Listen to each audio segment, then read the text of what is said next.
Bonjour à tous, nous sommes le dimanche 27 juillet 2025, nous sommes dans le diocèse de Sées et je vous propose de vous faire revivre la deuxième édition du pèlerinage des familles avec les reliques de Saint Razif et Saint Ravenne, deux saints qui sont bien connus dans la région de Massé. Et nous sommes ici pour le départ en la basilique de l'Immaculée Conception de Sées. Nous allons écouter Guillaume Level qui va nous faire un petit topo sur l'histoire de ces saints avant de prendre la marche.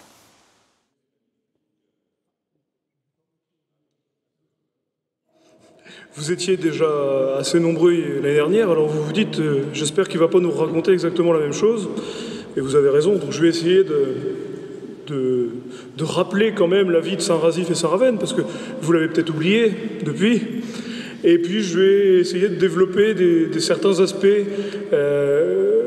pour ou contre finalement la véracité de Saint Razif et Saint Ravenne. Est-ce qu'on vous a fait déplacer pour rien, ou est-ce que on est quand même des gens sérieux et on ne vous raconte pas de bêtises? Donc, Saint Razif et Saint Ravenne, pour retracer, on est à la fin de l'Antiquité, alors 4e, 5e siècle, c'est difficile à établir. On parle d'une date de martyr en 469 à Massé, mais ça a été établi a posteriori. On a en tout cas à Massé un site assez ancien avec un temple gallo-romain et deux frères qui viennent de Grande-Bretagne. Alors on dit Bretagne à l'époque, un prêtre et un diacre. Donc le prêtre c'est Ravenne, le diacre c'est Razif, qui fuient des persécutions, dit-on, en Grande-Bretagne et qui viennent s'installer à Massé. Ici à Massé, ils vivent une vie érémitique, ils guérissent les malades, ils édifient tout le monde. Ça fait énormément de baptêmes, de conversions, et ça déplaît au bout d'un moment. Suivant les versions de l'histoire, ça déplaît soit au roi de Bretagne qui les persécutait, soit au gouverneur local de Sées qui n'aimait pas trop non plus tant d'agitation. Si bel et si bien qu'on envoie, alors on dit des sbires, pour les martyriser. Il y a un certain nombre de versions sur leur martyr. Alors, soit qu'on leur ait coupé la tête, ou alors il y a une autre version qui dit qu'on leur aurait projeté la tête sur une pierre. Et vous allez voir, quand on va faire notre pèlerinage, on va passer devant une pierre où il y a deux marques. Et on dit que ce sont les marques qui ont été faites par la tête des deux martyrs. Et ils ont mis un certain temps à mourir. Ils se sont assistés sur leurs derniers instants. Je crois me souvenir, j'ai oublié mes notes, je suis désolé, mais je connais assez bien, donc je crois me souvenir que le prêtre est mort en dernier, a assisté son frère dans ses derniers instants, et ils ont été enterrés sur place. Et c'est quelque temps plus tard, au 7e siècle, qu'un prêtre de Massé, qui s'appelait Hérambert, a eu un songe et il a retrouvé les ossements de Saint Razif et Saint Ravenne pliés dans une peau de cerf, dit-on. Et c'était une époque où il devait reconstruire une église. Il y avait une vieille église, elle tenait plus debout. Il voulait en reconstruire une. Il voulait la construire plus loin. Elle s'est effondrée. Il s'est dit, après tout, il y a un signe, je vais la construire sur le tombeau de Saint Razif et Saint Ravenne. Et c'est de ce fait que l'église actuelle de Massé est arrivée là où elle se trouve aujourd'hui. S'est développé un culte, il y a eu des guérisons. Alors ils étaient surtout priés pour les gens fous, les problèmes psychiatriques et ainsi de suite. Et il y a eu des guérisons. On parle d'une femme de Nonant-le-Pin qui était complètement hystérique. Ils l'ont amenée devant Saint Razif et Saint Ravenne.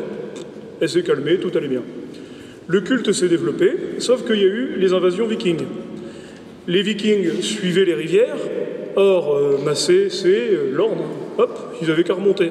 Donc les habitants de Massé, alors les vikings aimaient bien les reliques. Les reliques, les os des saints, ça ne les intéressait pas. Par contre, la petite boîte dorée qu'il y avait autour, ça leur plaisait bien.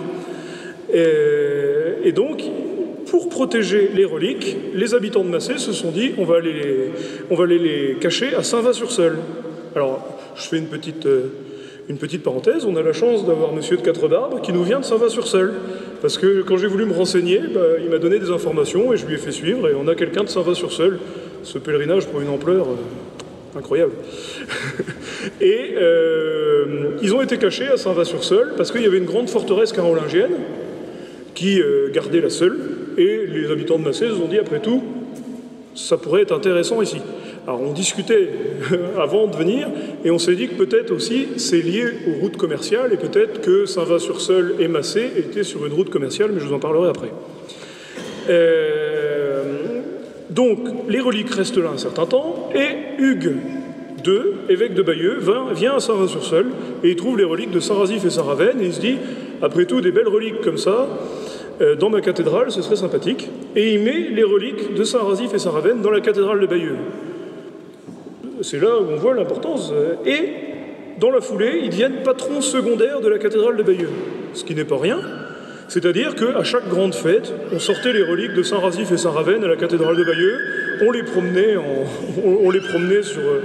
peut-être de cette manière, je ne sais pas, mais c'était des processions. À chaque fois, il y avait Saint-Razif et Saint-Ravenne. Et le successeur de Hugues II, Odon de Conteville, le frère de Guillaume le Conquérant, a fait et ça c'est documenté, a fait une magnifique chasse pour les reliques de Saint-Razif et Saint-Ravenne. Alors ce qui est assez intéressant, alors là moi je m'avance parce qu'il y a certains historiens qui vont hurler, tant pis.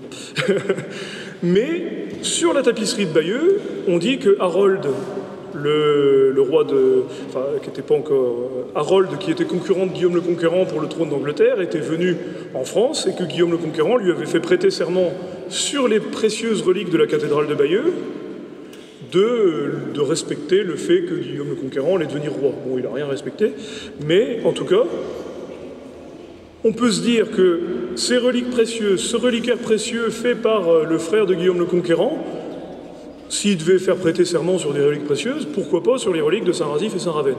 Pourquoi pas? On ne va pas en faire une certitude. Toujours est-il que voilà, le culte à la cathédrale de Bayeux s'est développé, et ensuite, jusqu'au XVIe siècle, et malheureusement, au XVIe siècle, les protestants ont pillé la cathédrale de Bayeux, et ils ont détruit toutes les reliques. Mais il y avait un officier qui était sur place, qui s'appelait le maréchal de Fervaques, qui a récupéré les crânes, les chefs, comme on dit, de Saint-Razif et Saint-Ravenne, et qui les a emmenés à Grancey, c'était son château qui était en Champagne et qui maintenant est en Bourgogne. Et les reliques ont été préservées là-bas jusqu'à... alors là, il y a une problématique. Il y a une problématique, au moins jusqu'à 1874, parce qu'en 1874, l'évêque de Dijon a dit à l'évêque de Sées, il s'était vraisemblablement rencontré au Concile Vatican I, a dit à l'évêque de Sées, j'ai des reliques de chez vous, si vous voulez, je vais vous en redonner un peu. Et c'est de ce fait que les reliques sont revenues à Sées, puis à Massé. Alors, sur leur passage, elles sont passées par Alençon, et à Alençon, l'évêque, Monseigneur Rousselet, était à l'article de la mort, et le vicaire général a dit, tenez, on a les reliques de Saint-Razif et Saint-Ravenne qui passent, ils les ont posées à son chevet, et le lendemain matin, il était en pleine forme. Donc si vous vous sentez pas trop en forme, n'hésitez pas. Toujours est-il qu'après, les reliques sont arrivées ici à la basilique de l'Immaculée Conception, et elles ont fait une procession dont on va refaire exactement le même parcours, jusqu'à Massé, et il y avait plus de 3000 personnes, à peu près comme aujourd'hui. Je l'ai déjà faite l'année dernière. Mais c'était grandiose. Il y avait des habitants de toutes les paroisses alentours. Le vicaire général a prêché sur le mur du cimetière, vous allez voir en arrivant, et ça avait été une grande fête.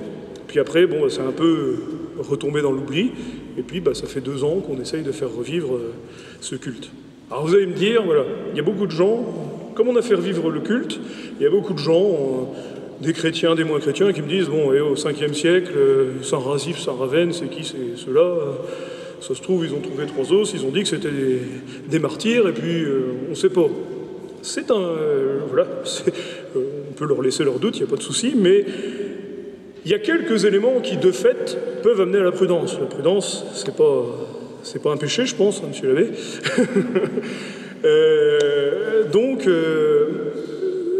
C'est vrai qu'on est au 7e siècle, il y a Saint Gervais et Saint Protais qui arrivent à la cathédrale, 2 frères, un prêtre, un diacre, et qui arrivent à la cathédrale, et au 7e siècle, même époque, Saint Razif et Saint Ravenne, un prêtre, un diacre. C'est vrai qu'on peut se dire, est-ce qu'il n'y a pas eu un phénomène d'imitation?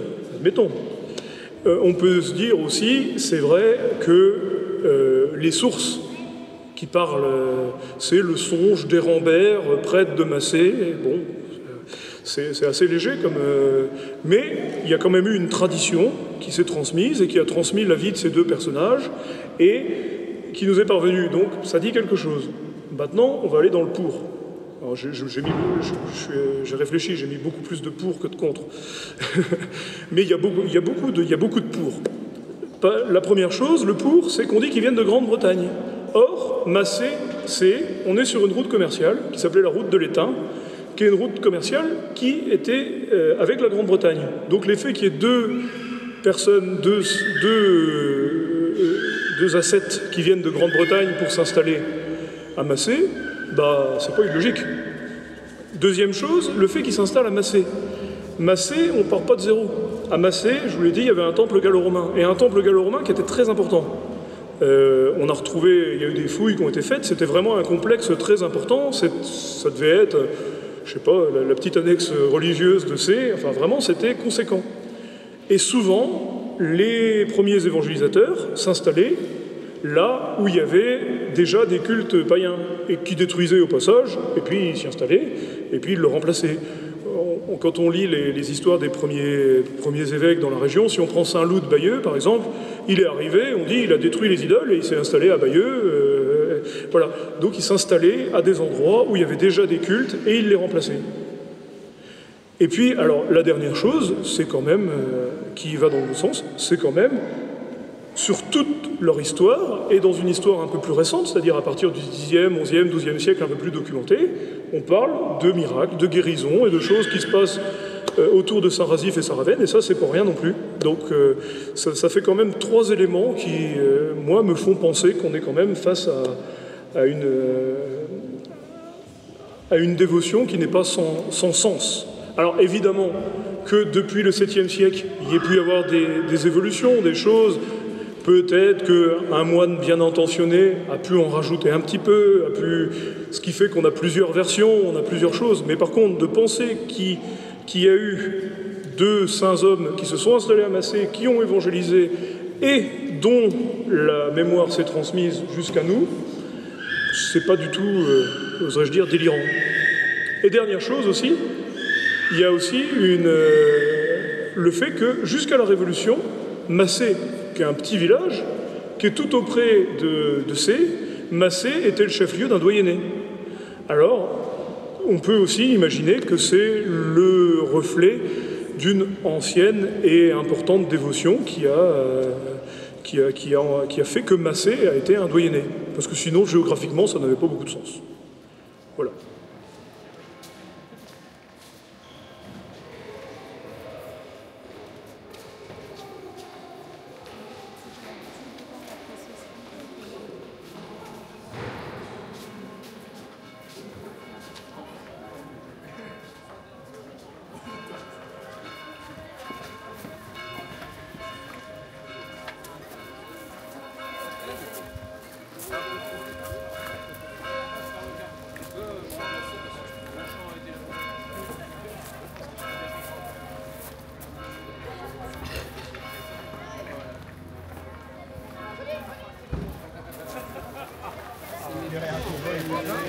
Parce que, en fait, Jean-François, c'est pas le faire marcher.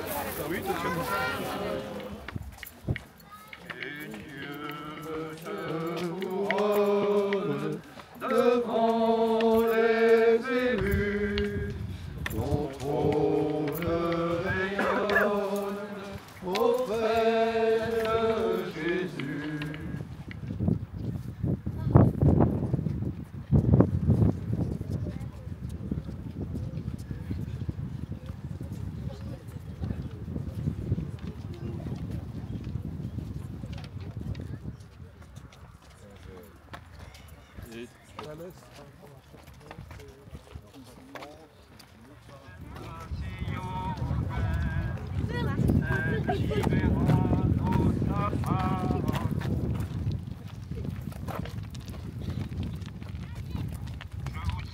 Marie, pleine de grâce, le Seigneur est avec vous.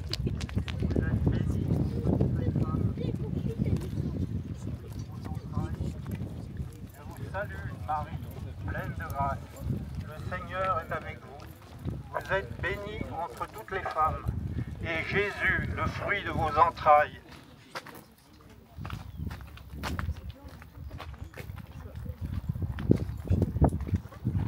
Je vous salue, Marie, pleine de grâce.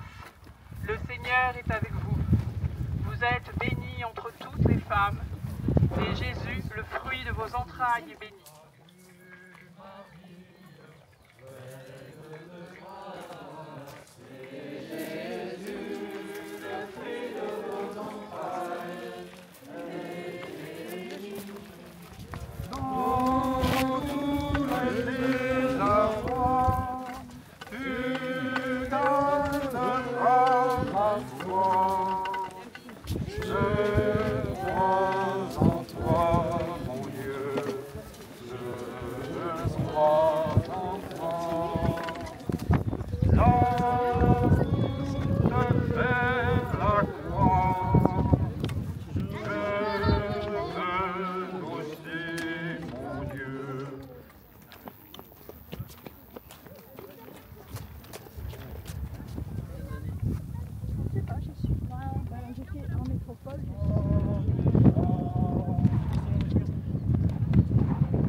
La ferme qui était là s'appelait les Portes Rouges. Et on imagine que c'est les Portes Rouges aussi liées aux martyrs des deux saints locaux. Voilà, la petite explication.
Et aujourd'hui,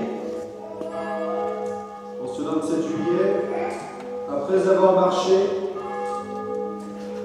à travers cette petite campagne normande, et bien nous voici au pied de ces martyrs qui nous disent: qu'as-tu fait de l'amour de ton Seigneur?